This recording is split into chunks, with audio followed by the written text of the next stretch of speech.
Selamat sore Bapak Ibu sekalian, Shalom. Selamat sore, mohon maaf ada sedikit keterlambatan ya, mohon dimaklumi. Kita akan mulai acara kita malam hari ini.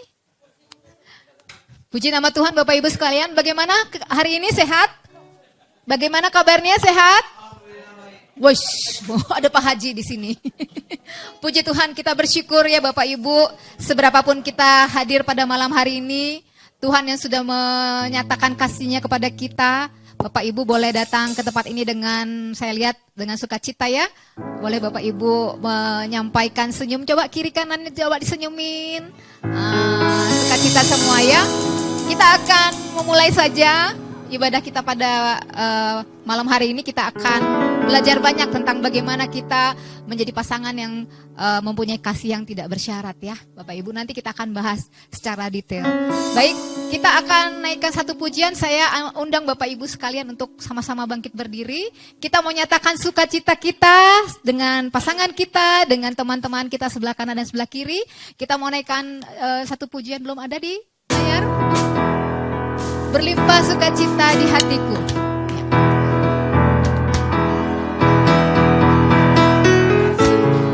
Cinta di hatiku, di hatiku, di hatiku, berlimpah sukacita di hatiku, tetap di hatiku. Aku bersyukur, bersukacita. Kasih Tuhan diam di dalamku. Aku bersyukur, bersukacita. Kasih Tuhan diam di dalamku. Dan kedua, di hatiku, di hatiku, di hatiku, damai sejahtera melampaui akal di hatiku. Tetap di hatiku, aku bersyukur, bersukacita. Kasih Tuhan diam di dalamku. Aku bersyukur, bersukacita. Kasih Tuhan diam di dalamku. Bapak Ibu, sebelum kita menaikkan lagu yang ketiga, bait ketiga, coba Bapak Ibu sudah berpasang-pasangan semua di sini? Sudah ya? Oh, belum punya pasangan. Tidak apa-apa Bapak Ibu. Kalau puji ini menyatakan berlimpah kasih sukacita, tapi saya lihat belum pada senyum ya. Masih disimpan-simpan senyumnya. Mari Bapak Ibu, kita mau naikkan sekali lagi pujian ini dengan menyatakan sukacita ya. Sampaikan salam kiri kanannya, senyumnya, sukacitanya ya. Yuk sekali lagi. Berlimpah Kasih Yesus di hatiku, di hatiku, di hatiku, berlimpah kasih Yesus di hatiku, tetap di hatiku. Aku bersyukur, bersukacita. Kasih Tuhan diam di dalamku. Aku bersyukur, bersukacita. Kasih Tuhan diam di dalamku. Sekali lagi aku bersyukur. Aku bersyukur, bersukacita. Kasih Tuhan diam di dalamku. Aku bersyukur, bersukacita. Kasih Tuhan diam di dalamku. Kasih Tuhan diam di dalamku. Sekali lagi kasih Tuhan. Kasih Tuhan diam di dalamku. Kita akan kembali Bapak Ibu. Kita mau buka untuk acara ini dengan doa. Kita akan berdoa Bapak Ibu. Mari kita berdoa. Tuhan Allah Bapa kami yang bertata dalam kerajaan surga, kami mengucap syukur buat malam hari ini. Bukan satu kebetulan Engkau mengumpulkan kami semua di tempat ini Tuhan, tapi kami percaya ada hal yang indah yang Engkau rindukan bagi setiap kami. Dalam setiap kami boleh melakukan relasi sepanjang hidup kami melalui pasangan kami, suami kami, istri kami, ataupun dengan relasi. Bapa, kami rindu Tuhan malam hari ini kami boleh banyak belajar supaya kami Tuhan boleh menjadi pasangan-pasangan-Mu, anak-anak-Mu yang boleh meneladani dari kasih Tuhan yang tanpa batas dan tidak bersyarat itu Tuhan. Mari Tuhan malam hari ini kami rindu Engkau yang memimpin Tuhan acara ini dari awal, pertengahan hingga pada akhirnya. Sebentar juga Engkau akan urapi hamba-Mu Bapak Pendeta Arlianus yang akan membagikan kebenaran firman-Mu ini Tuhan supaya kami juga boleh diperlengkapi oleh kebenaran firman ini. Terima kasih ya Bapak, kami serahkan ibadah waktu ini di dalam nama-Mu, dalam nama Yesus kami berdoa dan mengucap syukur. Amin. Bapak Ibu sekalian, malam hari ini kita akan belajar banyak tentang bagaimana pasangan dalam menjalani relasi. Nah Bapak Ibu, banyak hal nanti akan kita pelajari, kita akan dibimbing dan kita akan diperlengkapi nanti dengan Bapak Pendeta Arlianus MTH dari YKB ya Pak ya. Oke, baik. Kita naik ke satu pujian, keluargaku adalah surgaku. Dan biarlah melalui pujian ini kita menyadari bahwa keluarga kita adalah hal yang paling indah dalam hidup kita. Kita naikkan pujian ini, keluargaku adalah surgaku.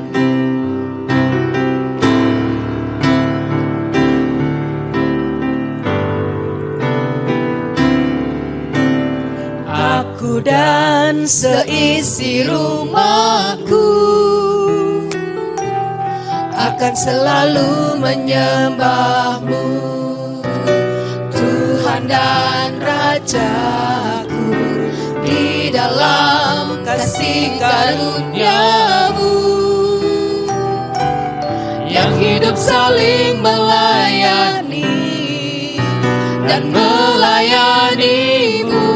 Aku dan seisi rumahku, aku dan seisi rumahku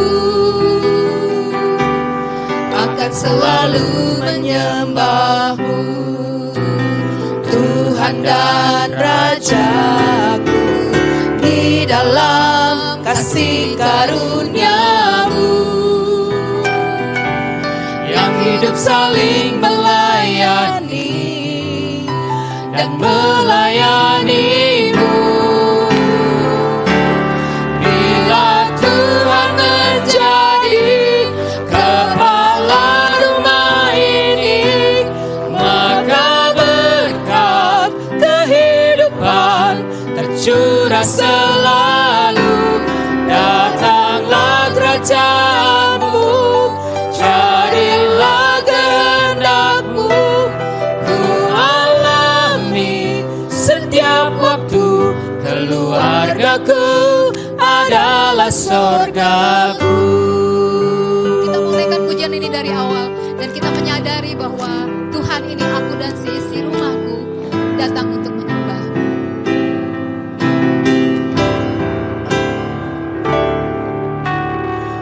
Aku dan seisi rumahku akan selalu menyembah-Mu, Tuhan dan Rajaku, di dalam kasih karunia-Mu,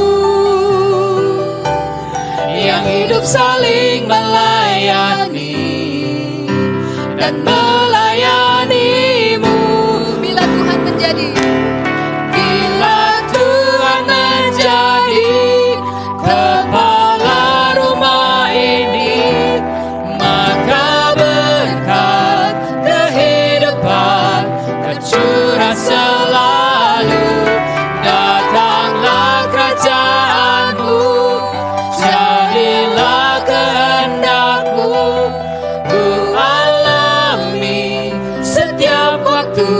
Keluargaku adalah sorgaku. bila Tuhan menjadi Bila Tuhan menjadi kepala rumah ini, maka berkat kehidupan tercurah selalu.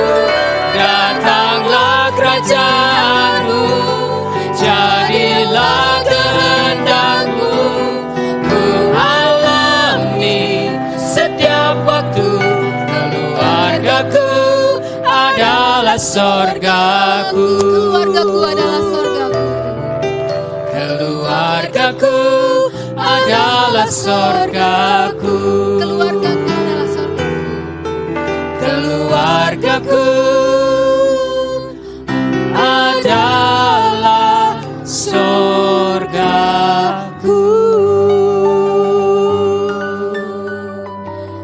Ya. Biarlah ini menjadi doa kita semua ya Bapak Ibu sekalian. Bersyukur Bapak Ibu kita boleh datang dengan pasangan kita, dengan keluarga kita. Dan malam hari ini kita mau belajar bagaimana kita boleh mencintai pasangan kita, keluarga kita dengan tanpa syarat. Mungkin Bapak Ibu ketika kita mengasihi dan mencintai keluarga atau pasangan kita ketika dia sehat, ketika dia mempunyai kekuatan, ketika kita mengalami hal-hal yang baik itu gampang apa susah Bapak Ibu? yang merasakan gimana Bapak pasti lebih gampang kalau kita mempunyai hal-hal yang baik. Tapi apakah ketika kita mengalami kegagalan, ketika mungkin pasangan kita mengalami sesuatu hal, apakah cinta yang tidak bersyarat itu masih ada dalam diri kita?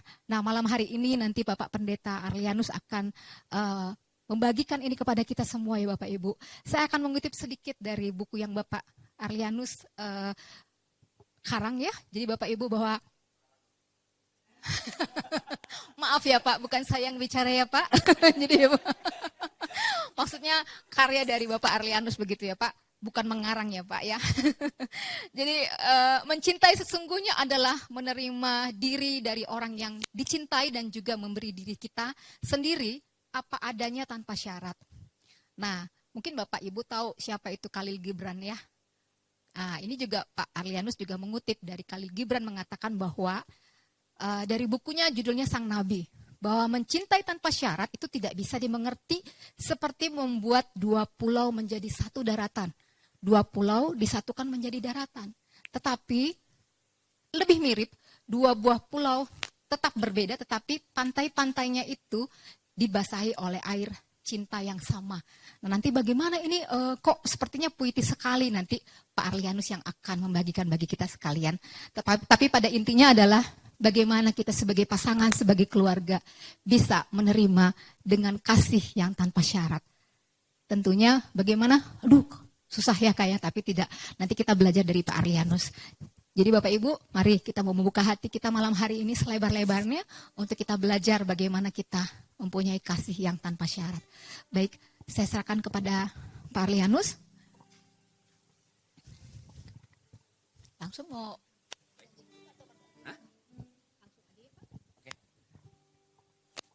Selamat malam Ibu Bapak sekalian. Judulnya adalah Bukan Keluargaku Adalah Sorgaku. Ya, mencintai tanpa syarat. Ya, terima kasih.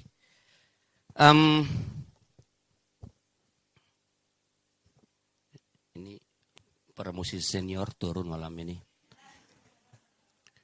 Apalagi yang itu. Ya. Ya. Jadi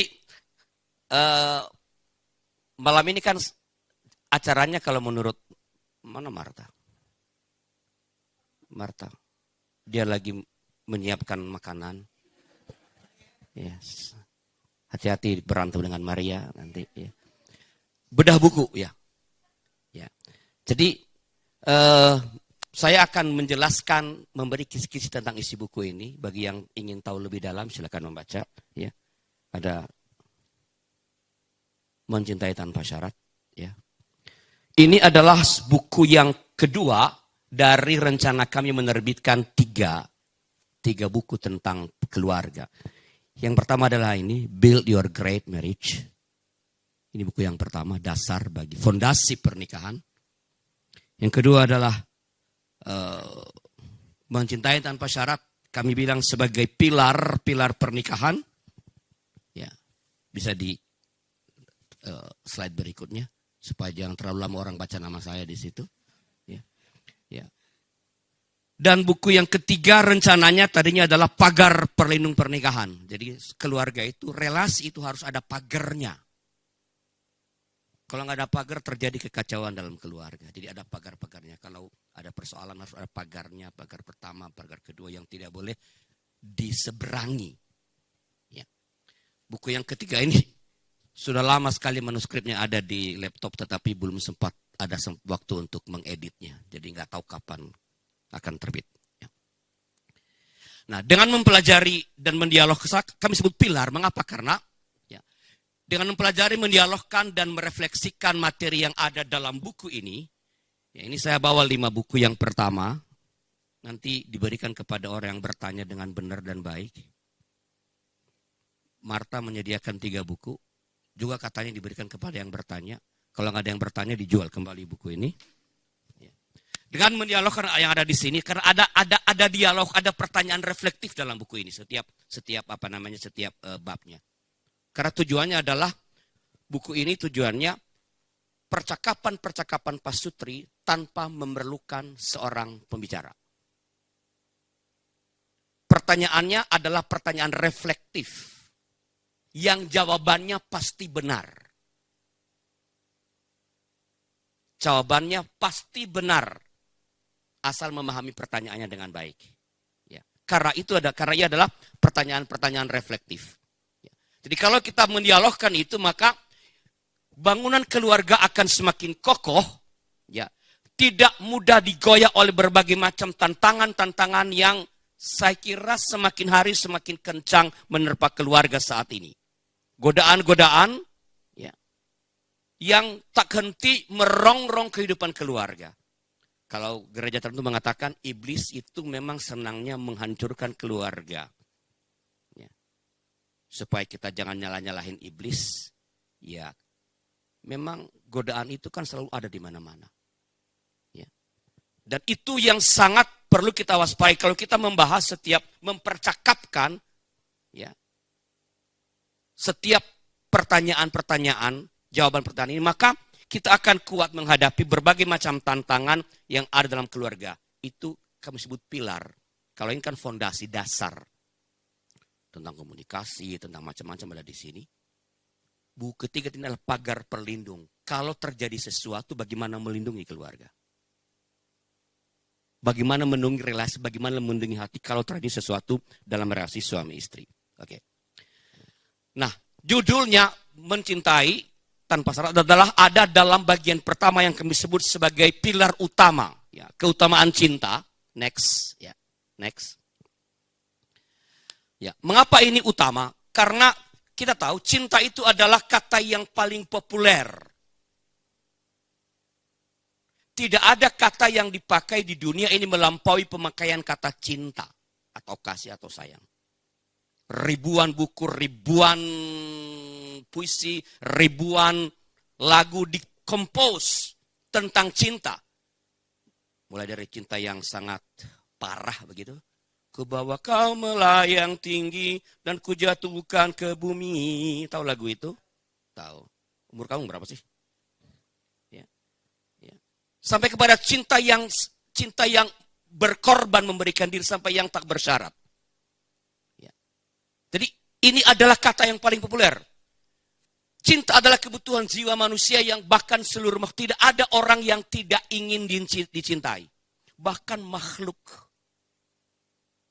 yang lain, hewan, Anda pernah mencobakah selalu pada teorinya kalau Anda menaruh nasi di dalam stopless, 2 stopless, lalu yang ini dibilang I love you, ini dibilang goblok lu.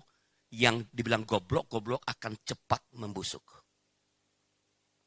Yang I love you, you are the best, pasti akan bertahan lebih lama daripada yang disebut goblok. Nggak tahu apa hubungannya, nggak bisa diterangkan. Tapi artinya bahwa bahkan yang tidak bernyawa pun membutuhkan cinta. Tidak ada seorang pun yang tidak membutuhkan cinta. Ya.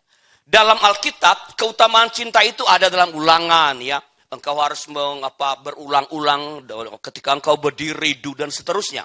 Dan itulah hukum yang utama kata Tuhan Yesus dalam Matius. Ya. Paulus mengatakan kalau ada dua sosok yang sangat penting dalam perjanjian baru adalah Yesus dan Paulus. Yesus mengatakan, itulah yang terutama dan terutama, yang tidak kalah dan kasihilah sama manusia. Seperti dirimu sendiri. Seperti dirimu sendiri. Ukuran bagi cinta kita apa? Cinta Allah dan cinta pada diri. Gak mungkin mencintai orang lain kalau kita gak cinta pada diri sendiri. Ya. Dan Paulus mengatakan tinggal ketiga hal ini, yaitu iman, pengharapan, dan kasih. Dan yang terbesar diantaranya adalah, sekalipun aku memiliki bla bla bla, kalau tidak punya kasih, itu tidak ada gunanya. Itu omong kosong. Jadi memang baik dalam pengalaman sehari-hari maupun dalam kitab suci, ya, cinta itu adalah sesuatu yang sangat penting. Apa sih mencintai itu? Ini masih jadi dokter ya? Masih? Dokter kan? Ya, udah lupa soalnya udah berapa tahun saya. Udah pensiun? Emang dokter ada pensiunnya? Hah? Oh, dari rumah sakit. Siapa yang duluan bilang cinta dulu? Udah lupa ya? Yang pertama bilang cinta siapa? Nah, bilang apa waktu itu? Oh, waktu itu bilang, kok mengerti?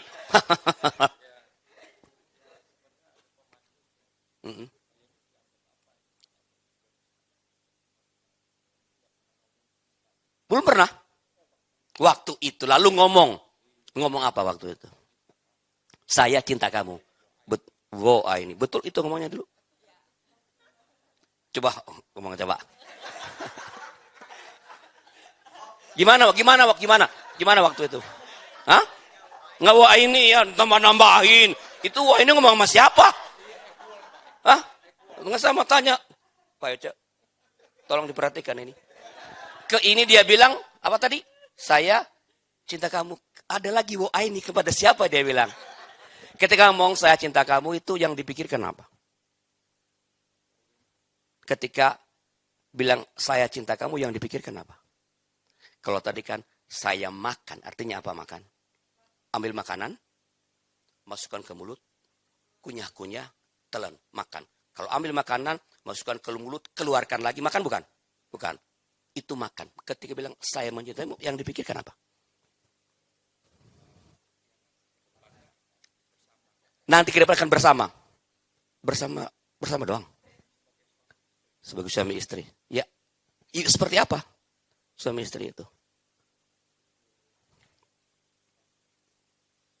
Ini ya, kenapa saya duduk di sini tadi? Ya, oke. Mencintai, apa sih mencintai itu? Apa sih mengasihi? Apa sih mengasihi? Saya mau tanya adik saya, takut nanti saya nggak diantar pula. Ya, apa sih mengasihi itu? Yang paling senior sini, betul ya? Karena anaknya udah tinggi, yang dulu masih kecil. Apa mencintai itu apa sih? Apa mencintai? Ya mengasihi itu apa? Menyayangi. Ya apa menyayangi dengan seluruh hati itu apa? Memahami dan mengerti. Saudara, ini definisi itu penting. Mengapa kalau definisi aja nggak jelas bagaimana kita melakukan? Ya, apa sih mengasihi? Ya. Kalau kita kutip misalnya itu dasarnya Yohanes 3 ayat 16. Begitu besar kasih Allah akan dunia ini. Sehingga apa? Dia mengaruniakan anaknya. Memberi. Siapa anaknya itu? Siapa Yesus? Tuhan sendiri. Mengasihi adalah memutuskan untuk memberi diri. Ya. Ya. Supaya apa? Setiap orang yang percaya tidak binasa melainkan beroleh hidup yang kekal. Apakah ada yang dalam hidup ini yang lebih istimewa, yang lebih baik daripada hidup yang kekal? Tidak ada. Itu yang paling ultimate. Maka mencintai, mengasihi adalah memutuskan untuk terlibat. Kan Allah memberi diri, itu dia datang dalam dunia ini. Terlibat dalam kehidupan seseorang untuk memberikan yang terbaik. yang menyelamatkan. Bukan yang membahagiakan. Karena bahagia itu relatif. Kalau bagi orang yang kecanduan obat, dikasih obat itu bahagia. Bagi orang yang senang judi, diizinkan judi itu happy. Tapi itu tidak menyelamatkan. Itu cinta. Memutuskan untuk terlibat dalam diri seorang untuk melakukan yang terbaik demi kebaikannya, demi keselamatannya. Maka mengasihi itu artinya apa? Menolak apapun yang berakibat merusak, menyakiti orang yang dicintai. Ya. Jadi, cinta yang tak bersalah, cinta yang rela memberi, rela melakukan apapun, bahkan rela menjadi apapun. Saya suka bilang ini dulu. Kalau menjadi ban mobil itu akan membuat engkau selamat, maka aku akan menjadi ban mobil. Tapi kan itu omong kosong kan. Gimana jadi ban mobil? Tapi mau mengatakan bahwa apapun kalau aku bisa, itu akan dilakukan demi dia yang dicintai. Ya, itu orang penyanyi siapa namanya, Bryan Adams mengatakan itu kan, Pak Subi. Everything I do it for you. Ya, my do it perlu ya. Ya. Jadi itulah mencintai tanpa syarat, memberi diri bukan karena engkau layak menerimanya, no, bukan. Bukan karena engkau baik, bukan karena engkau cantik, kaya. Karena kalau soal kaya, percayalah di dunia ini ada yang lebih kaya dari orang itu. Baik, ada yang lebih baik dari orang itu. Bukan karena engkau layak, tapi karena aku. Ya. Aku yang memutuskan. Bukan kamu yang memilih aku, tetapi aku yang memilih kamu. Kan kalau kita menikah, ketika kita menikah, kita bilang apa? Aku mengambil engkau. Bukan permisi. No. Aku mengambil engkau. Karena aku yang memutuskan, maka aku sudah siap menanggung segala resiko. Apapun yang terjadi ke depan. Karena bukan kamu. Betul kamu baik. Yes. Betul kamu misalnya kaya. Ya. Betul kamu adalah cantik kan. Ya. Tapi bukan karena itu. Sebab kalau karena itu, di titik tertentu ketika engkau tidak lagi memenuhi harapanku, engkau tidak lagi cantik karena tua begitu. Ya, walaupun ibu-ibu gini-gini tiap hari pasti lama-lama turun pipinya, percaya sama saya. Ditarik-tarik sini, di sini nih yang jelek. Ya, kan kelihatan juga lah ya, mau diapain juga tetap. Ya. Engkau baik, pasti suatu saat engkau bisa melakukan hal-hal yang menyakitkan. But I don't care because I decided I love you. Tanpa syarat. Bukankah cinta itu yang Tuhan berikan kepada kita? Tuhan mencintai kita ketika kita masih? Yes. Ya, mencintai tanpa syarat, memberi diri dengan rela, mau menjadi apapun demi dia yang tanpa syarat, bukan karena engkau. Ya. Ya. Ada untuk menjelaskan, kalau mau lebih tahu nanti silakan baca ya. Untuk membangun pilar ini, mencintai seperti itu, ya, maka ada 12 pilar ya, yang menopang. Diambil dari 1 Korintus 13, kasih itu panjang sabar bla bla bla bla gitu kan. Dalam 1 Korintus 13, kalau kita membaca dalam bahasa Indonesia, itu kan tergambarkan sebagai kata sifat. Kasih itu kata sifat. Sabar itu kata sifat. Tapi dalam teks bahasa Yunani, itu bukan kata sifat. Itu verb. Itu kata kerja. Mau mengatakan apa? Bahwa cinta itu, next. Ya, cinta itu Sesuatu yang aktif. Cinta Kristiani adalah sesuatu yang aktif. Bukan yang pasif. Bukan yang diam, tapi yang mewujud di dalam perkataan dan perbuatan. Karena itu kata kerja, do something. Kalau engkau mengasihi seseorang, berarti engkau melakukan sesuatu karena itu kata kerja. Bukan kata sifat. Jadi orang yang mengasihi karena tadi tidak bersyarat, mau melakukan. Nah apa yang dilakukan? Ya ada 12, saya bilang pilar. Ya. Jadi itu bukan sifat. Itu perintah untuk melakukan A, B, C, D, E sebagai bukti cinta dan yang akan membuat relasi itu, entah suami istri, entah anak orang tua dengan teman, membuat relasi itu menjadi kokoh, tidak mudah tergoyahkan. Karena aku yang melakukan. Tentu aku berharap kamu juga melakukan. Tapi andaikan kamu tidak melakukan, itu urusanku. Aku saja belum tentu mampu melakukan semuanya.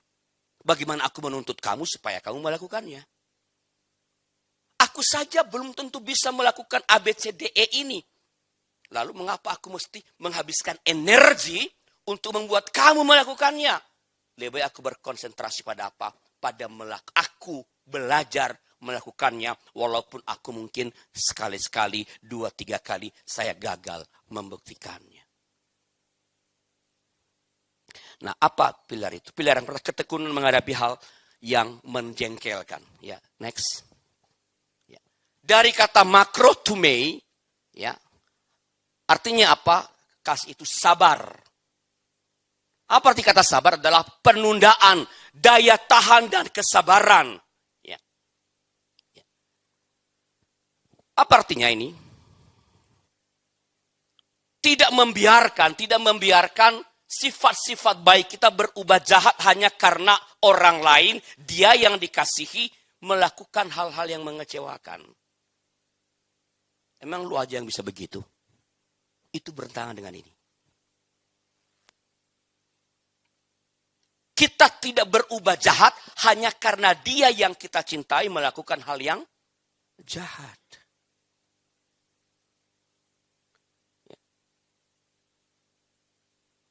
Kita tetap menjaga sikap kita yang baik, kata-kata kita yang baik, walaupun dia yang kepadanya kita berlaku baik itu melakukan hal-hal yang menjengkelkan, bahkan melukai. Emang apa tadi kan tidak bersyarat, bukan karena kamu.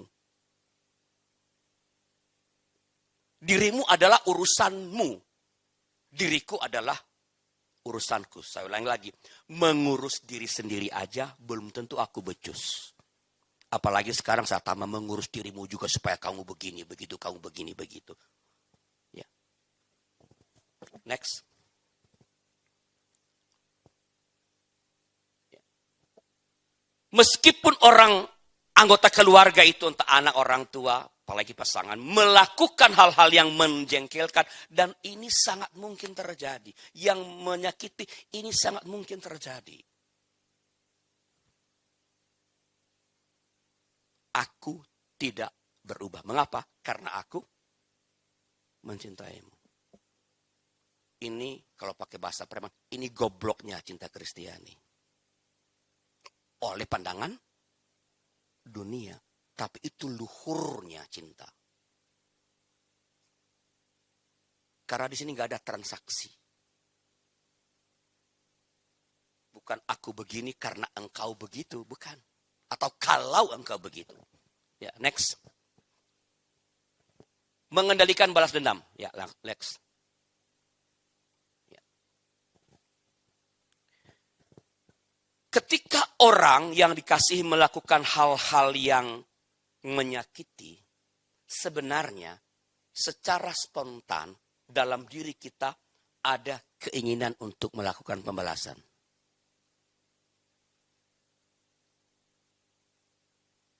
Apalagi kalau perlakuan itu teramat, entah balasan pasif, entah balasan aktif. Apa balasan pasif? Mendiamkan. Itu balasan tapi pasif, tidak menyerang tapi diam, menutup diri di kamar, tidak melakukan hal-hal yang semestinya dilakukan, itu balasan pasif. Bahkan bukan hanya pasif, bisa saja balasan aktif. Kita menyerang, kita balik menghajar. Yang saya katakan, emang kamu doang yang bisa begitu, gue juga bisa.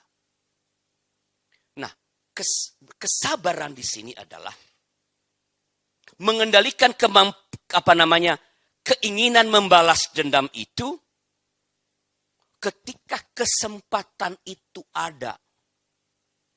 Ini ekstrim. Mungkin dulu kita nggak berani karena ABC, karena kita bergantung padanya. Misalnya begitu. Sekarang kita udah punya posisi nih. Ya, dulu gua nggak berani, gua tahu karena yang punya gaji kan lu, gua nggak punya gaji. Sekarang gua udah punya gaji, ada salary. Gua nggak takut sama lu. Atau sekarang lu jatuh, gue lebih hebat sekarang. Karirmu hancur karena kelakuanmu.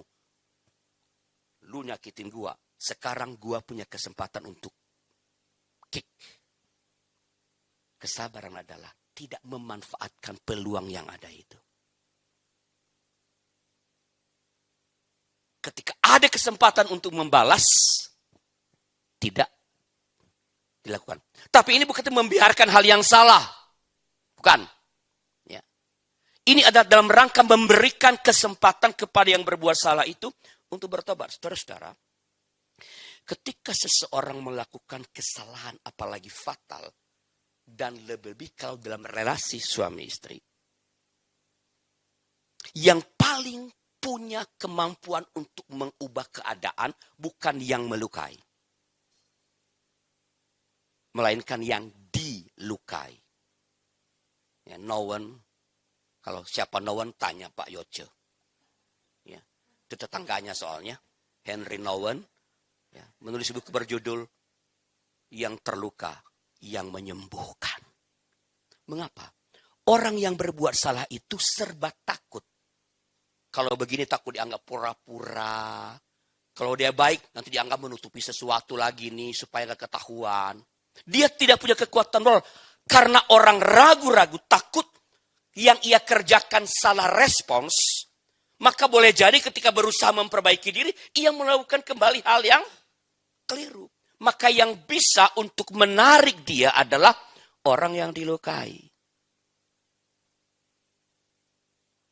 Karena sebenarnya dalam relasi cinta, ketika seseorang yang mencinta merasa menyadari ia telah melukai yang dicinta, maka yang melukai itu sebenarnya jauh lebih terluka dari yang dilukai. Bingung ya kata-katanya? Dalam relasi cinta, ya, ketika seseorang yang melukai menyadari ia telah melukai orang yang ia cintai, ia akan terluka.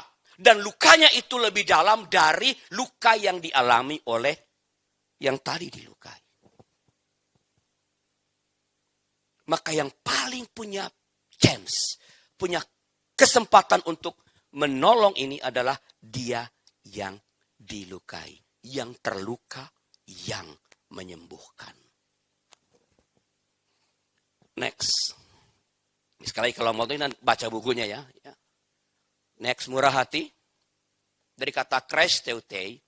Ya. Kematangan yang menyegarkan. Bagi yang suka wine, semua tahu. Wine semakin lama disimpan, semakin ya, anggur yang krestos. Anggur yang disimpan lama disebut anggur yang krestos. Kematangan, ya, kematangan yang menghasilkan hal yang baik. Ya. Next.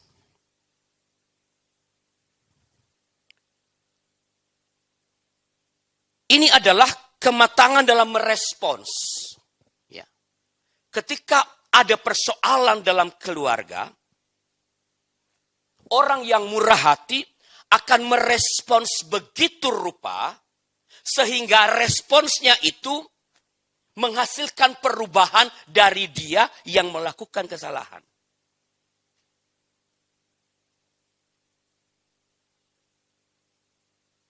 menghukum hanya akan melahirkan kemungkinan besar adalah kejeraan. Tapi belum tentu perubahan. Jerak. Mengapa dia melakukan? Dia takut.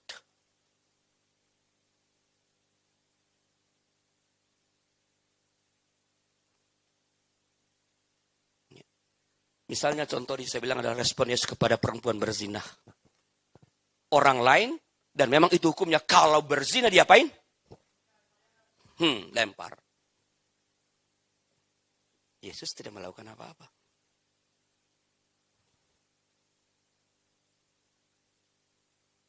Pergilah dan jangan. Aku juga tidak menghukum kamu. Mereka tidak menghukum, aku juga tidak. Pergilah dan jangan berbuat dosa. Apa yang terjadi? Perubahan yang radikal. Salah satu kemurahan hati adalah penerimaan. Penerimaan terhadap dia yang bersalah. Bukan pembenaran. Tadi kan bagian lain ada betul. Bukan membenarkan. Penerimaan terhadap dia, terhadap diri yang bersalah. Itu Kristus. Jadi kemampuan kita bersikap begitu rupa terhadap hal-hal yang buruk yang dialami di dalam kehidupan berkeluarga, sehingga menghasilkan respons-respons yang baik, perubahan yang baik, bahkan mungkin yang membuat kehidupan keluarga menjadi semakin baik, itulah murah hati.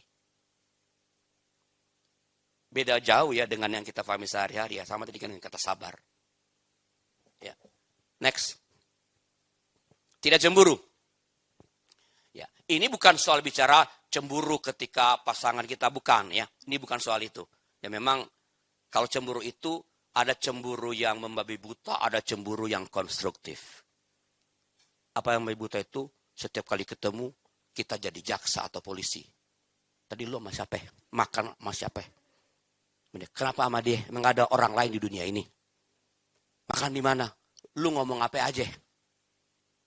Interogasi. Itu cemburu. Itu tidak melahirkan perubahan. Orang yang bersalah saja ketika dipojokkan akan membela diri. Apalagi kalau dia tidak bersalah. Kalau kecemburuan yang konstruktif adalah tujuannya mengatakan I care. I care. Itu kamu tuh saya lihat terlalu sering pergi sama orang itu. Ya, mungkin kamu tidak punya perasaan apa-apa, tapi kamu yakin dia nggak punya perasaan apa-apa sama kamu? Lagi pula kan nggak enak omongan orang. Aku tidak mau namamu jadi jelek gara-gara ini.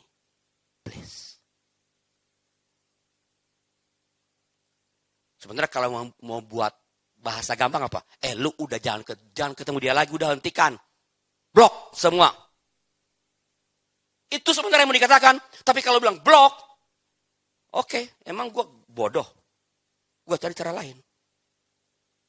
Tapi kalau aku nggak mau namamu rusak. Jadi I care. Ini bukan soal aku. Tapi soal supaya kamu jangan rusak. Namamu jangan rusak. Hentikanlah. Sebenarnya sama aja dengan yang pertama. Cuman cara untuk mengkomunikasikan. Tetapi cemburu di sini bukan itu. Cemburu dari sini adalah kematangan dalam menerima, mengakui dengan sukacita sukses atau prestasi anggota keluarga. Ini paling penting bagi suami. Karena di hampir semua tempat, karena bagi ini penelitian yang mungkin udah berubah, ya tapi masih valid dipakai, bahwa bagi suami itu kebanggaannya cuma satu-satu. Apa kebanggaannya? Pekerjaannya. Lu hina pekerjaannya, dia bilang lu hina gue. Makanya bilang, emang saya kerja ini buat siapa? Bagi dia bekerja adalah mencintai. Menghasilkan uang untuk keluarga artinya bagi dia mencintai. Ya. Kalau bagi perempuan biasanya keluarga. Hal-hal yang berhubungan dengan rumah. Ya. Apa di sini tidak cemburu? ketika pasanganmu, ini kalau pasangannya, menunjukkan prestasi yang lebih hebat, ini terutama bagi laki-laki, penghasilannya lebih tinggi daripada engkau, hati-hati dengan hatimu. Karena ada kemungkinan engkau merasa cemburu. Dan kalau sedang mulai cemburu, bisa macam-macam bentuknya. Dia ngomong dikit aja nanti, mentang-mentang gaji lu lebih tinggi dari gue. Kalau laki-laki yang tinggi gajinya, perempuan gak pernah ngomong gitu. Begitu perempuan lebih tinggi, laki-laki super sensitif. Tentu by the way, untuk hal ini perempuan harus menjaga. Tapi jangan cemburu. Tidak cemburu ini berlaku bagi laki-laki seperti itu. Harusnya engkau bangga. Kalau istrimu bisa hebat, lebih dikenal karena diundang di mana-mana, atau karena ia cantik.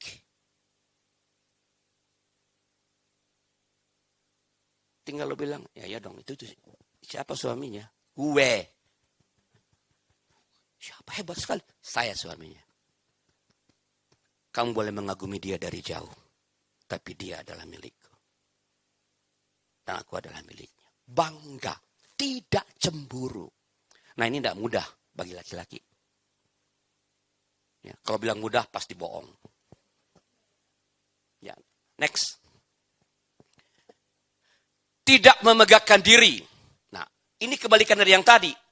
Kemampuan untuk menguasai diri sehingga tidak menceritakan hal-hal, kehebatan-kehebatan, prestasi, relasi yang luas, yang dapat menimbulkan rasa cemburu bagi dia.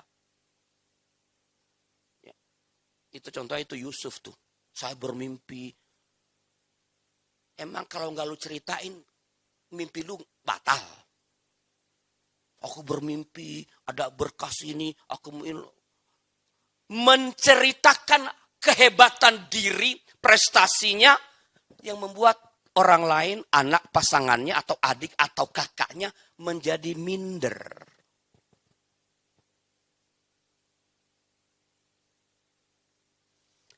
Semakin berkurang rasa percaya diri, semakin merasa tidak berharga. Gua nih dikenal di seluruh dunia, di mana-mana ada orang yang menyapa. Tadi ada yang tadi saya kesana, orang berebut foto sama saya. Memang itu faktanya. Penting banget sih lu ngomong. Bacot amat. Wah, sana jabatan ini orang tidak sembarang dapat. Biarkan dia yang bilang itu. Ku bangga loh, kamu tuh luar biasa. Kemampuan menahan diri. Untuk tidak menceritakan, walaupun itu kebenaran. Memang benar dia hebat, tapi nggak usahlah yang bisa menimbulkan rasa cemburu, rasa minder, bahkan amarah pihak lain. Pilar ke-6, next. Panta stegei. Kesediaan mengampuni. Ini pengampunan yang aktif. Pengampunan yang pasif apa? Ya kan dia yang salah. Ya dia datang ke gue, nanti gue lihat. Ngapain? Minta maaf aja dia gak pernah. Gak pernah Pak. Kata maaf itu selama pernikahan gak pernah keluar dari mulutnya Pak. Kalau udah jelas dia yang salah. Hello. Itu pasanganmu udah berapa tahun menikah? Kan Anda pasti tahu ekspresi atau gestur tertentu dari dirinya ketika dia mengatakan yes, saya bersalah. Tanpa harus ngomong. Kan ada anak begitu dia. Nggak ngomong apa-apa. Itu udah mengatakan aku salah. Jangan lagi. Kamu benar nggak gini. Itu sekali lagi itu di kantor polisi. Karena perlu berita acara. Di rumah gak usah pakai berita acara. Ya. Mengampuni orang lain bahkan ketika dia belum datang minta maaf. Kita, ya, mengapa? Pertama ialah karena setiap kali ada persoalan, nggak mungkin hanya satu orang yang salah. Kalau saya misalnya dengan adik kakak nih, ya, dia orang baik, saya jahat. Saya jahatin dia baik terus. Akan ada masalah? Nggak akan ada masalah, karena dia mengampuni terus, mengampuni terus. Tapi kalau karena jahat-jahat, dia bilang sekali ini, 2 kali, 3 kali. Dia balas, lalu kami konflik, dia salah nggak? Salah. Bahwa aku yang memulai, ya. Tapi kalau Anda jadi orang Kristen yang benar, kan Anda harus memaafkan. Ketika Anda mulai membalas, terjadi persoalan. Jadi ketika ada konflik antar kita dengan siapapun, apalagi di rumah, nggak mungkin hanya ada satu yang salah. Pasti dua-duanya salah. Soal siapa yang pertama salah, yang paling besar kesalahannya, itu soal lain. Tapi bahwa semua orang salah. Nah, supaya bisa begitu, mengampuni dengan aktif adalah kita jangan menghitung kesalahan. Pertama, ini bukan perusahaan SP1, SP2. Emang kalau udah ketiga gimana?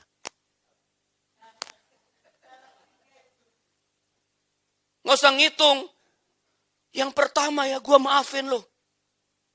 Lu ulang lagi, gue maafin. Sekarang no way. Berarti yang pertama, kedua lu belum maafin. Kalau udah maafin, hitam, hilang kan? Lu belum maafin. Karena engkau menghitung. Ya. Belajar menyeberang, passing over. Kalau saya seorang suami atau seorang istri, ya, yang melakukan kesalahan seperti ini, misalnya kalau istri kita salah, bukan istriku, nggak ada istri kita ya. Loh, nggak ada istri kita, bahaya istri kita, ya. Istri masing-masing, masa istri rame-rame, ya, ya, melakukan kesalahan. Saya mengatakan, kalau saya sebagai seorang istri melakukan kesalahan seperti ini, apa yang kuharapkan dari seorang suami?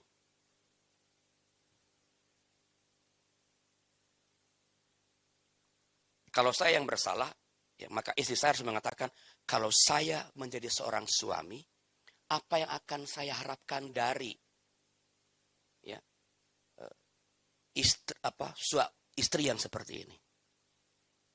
Kalau dia bersalah, ya, saya yang bersalah nih. Kalau saya, pasti yang kita harapkan kalau kita bersalah apa? Pengampunan. Ya. Do it. Kan itu mengasihi kan? Hukum kebaikan yang aktif, bukan kebaikan yang pasif kayak Buddhism. Apapun yang ingin orang lain lakukan kepadamu, lakukanlah. Ketika engkau melakukan kesalahan ini, engkau dimaafkan, maka lakukan itu, maafkanlah orang lain. Pengampunan yang aktif. Ya. Next. Bersedia menanggung beban, ya, pantastegei, menanggung beban sehingga tak menjadi sandungan dan beban bagi orang lain. Beban yang dimaksud di sini adalah jadi masalah psikologis, ekonomik, ya.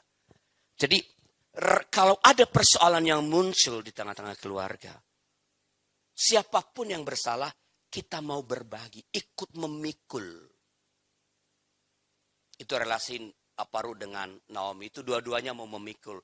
Naomi ingin para menantunya itu bisa menikah kembali, dan Ruth tidak mau karena ia ingin Naomi yang mendampingi Naomi. Dua-duanya saling menanggung beban. Gara-gara lu, kalau saja kamu tidak buka mulut tadi, nggak terjadi hal ini. Andaikan saja kamu nggak begitu, kamu sih. Kan. Jadi oke, semua orang bisa berbuat salah. It's okay. Mari kita cari solusinya. Next. Ya, ini beban macam-macam ya. Ya. Menanggung persoalan yang muncul, ya, dalam perjalanan sebagai keluarga.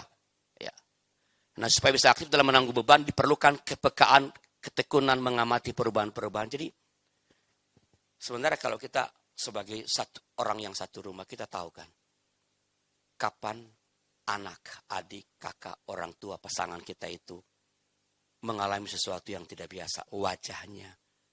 Bisa pulang ke rumah sambil siul-siul. Kok hari ini pulang ke rumah nggak siul-siul? Must be something wrong. Biasanya pulang, kita pulang, lalu apa kabar? Di sini nggak ada apa kabarnya. Kepekaan. Kepekaan pada apa? Ya pada yang dialami. Perubahan-perubahan yang muncul. Perubahan penampilan.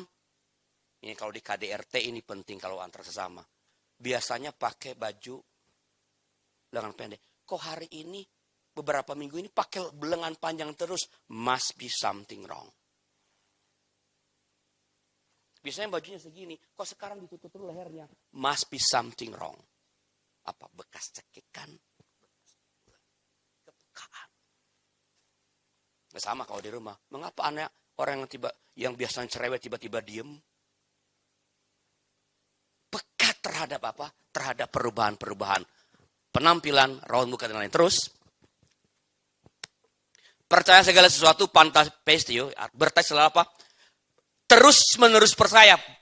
Bukan percaya kalau. Nggak ada syarat. Ya. Aku percaya meskipun engkau sudah melakukan A, B, C. Aku tetap percaya. Mengapa kembali kepada yang tadi? Aku tidak punya pilihan lain kecuali percaya karena aku yang memutuskan mengambil engkau. I have no other choice. Karena tidak percaya tidak akan mengubah apapun. Hanya akan membuat aku semakin galau dan membuat relasi menjadi semakin buruk. Ya. Ya. Sikap sang bapa dalam perumpamaan tentang anak hilang itu contoh yang baik.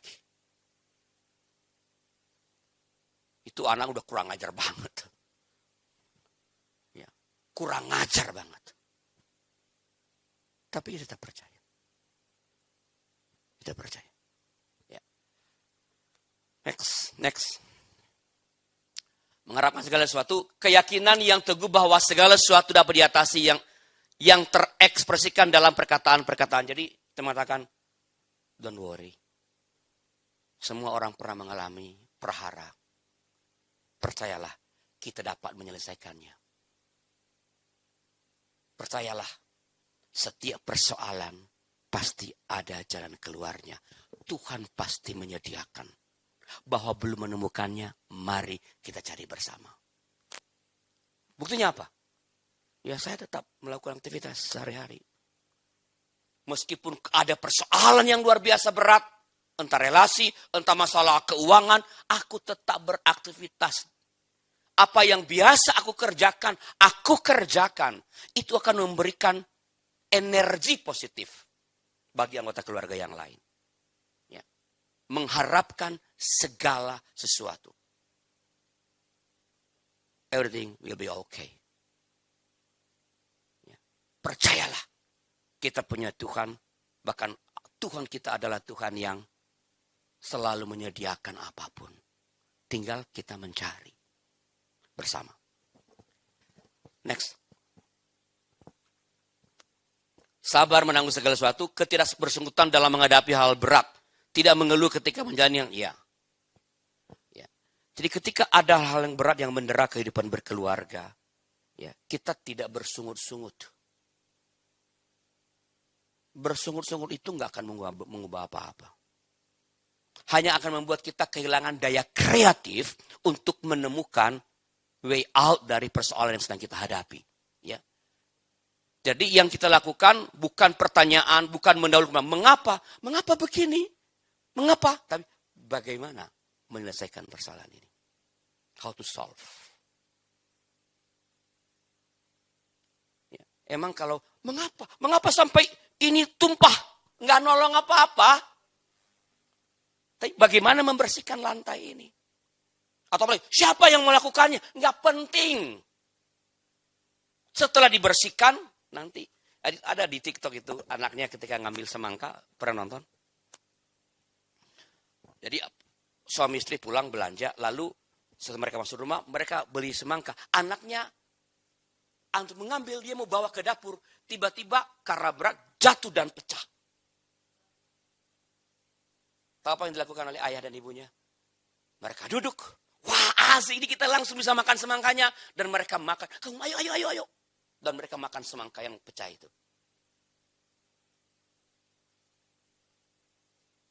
Anak itu udah merasa bersalah. Tapi sikap orang tuanya, ya, bagaimana menyelesaikan ini? Makan dulu semangkanya, lalu ambil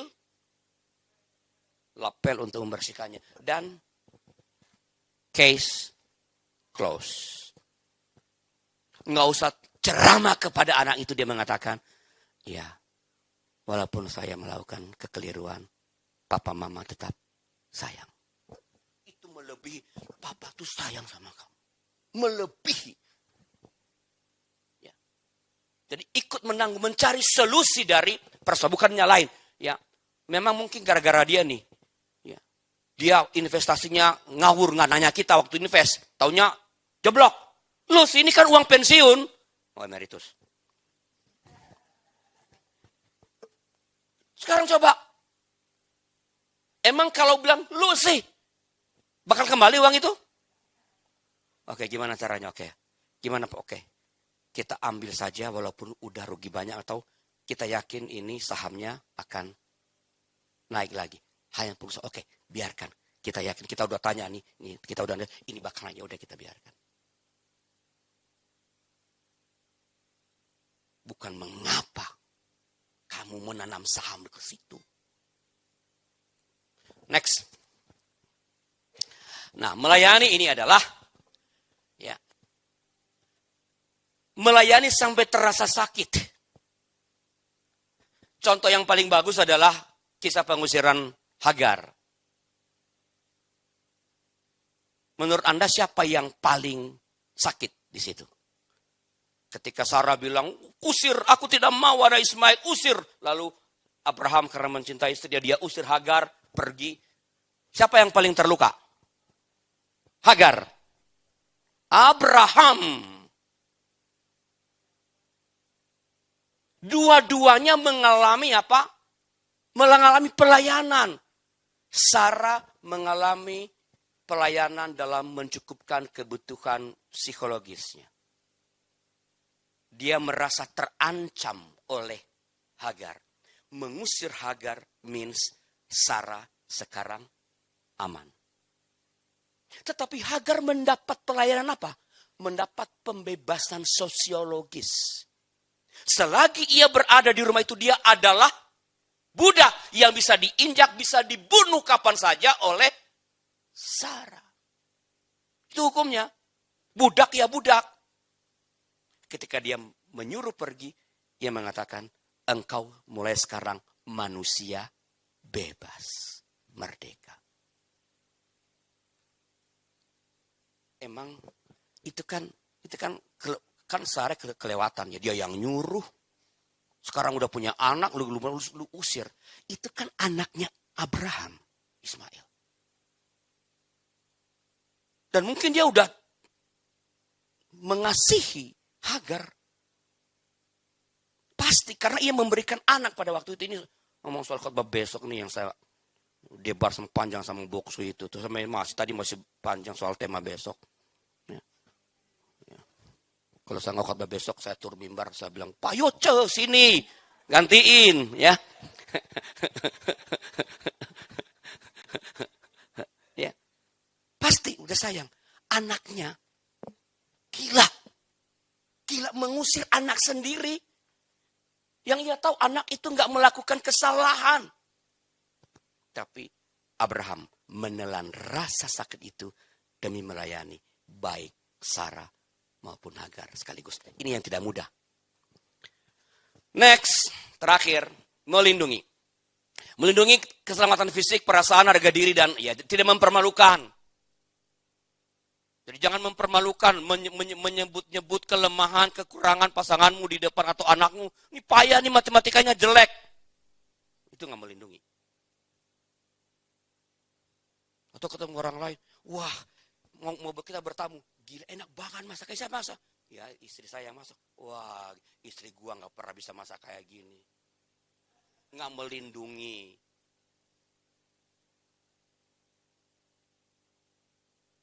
melindungi perasaannya.